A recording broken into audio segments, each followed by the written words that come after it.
Hello and welcome to my talk for today, here from the Synod office. It's a warm one here in Fredericton.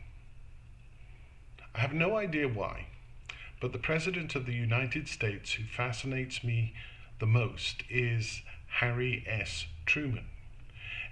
Perhaps it's because the S in his name doesn't stand for anything. This was apparently a tradition in his home area at the time of his birth.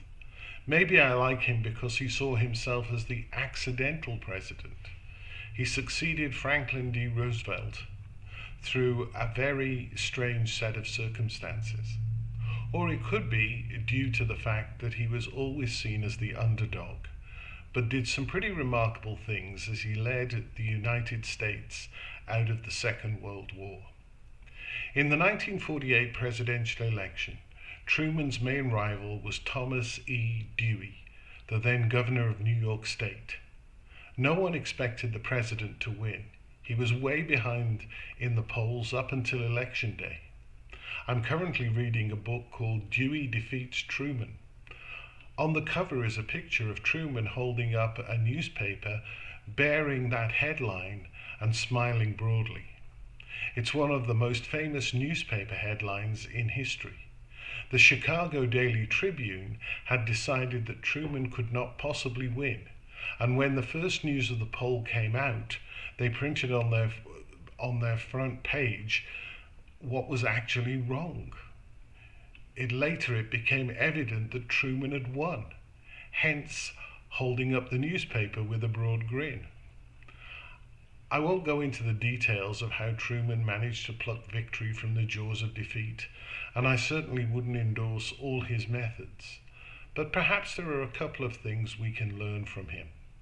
The first is that he realized he was a bad communicator on set-piece occasions, such as speeches and radio broadcasts.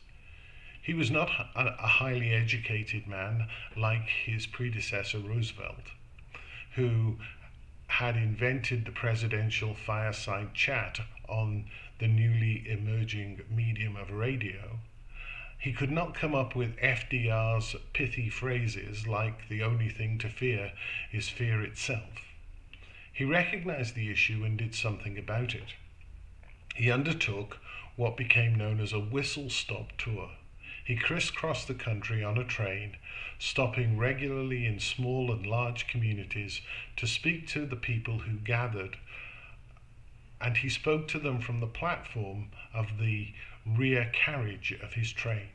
He used his own folksy down-home style rather than Roosevelt's towering rhetoric, and connected with people. In addition, he knew what he wanted to say and he said it. The message was straightforward and comprehensible. As we move through this period of COVID-19 and beyond, the Church needs to learn some things from President Truman. We have to have total confidence in our message, the gospel, to communicate it well in words and action, and to be out among the people in our parishes. I trust that today all things are going well for you. Thank you again for listening. God bless and stay safe.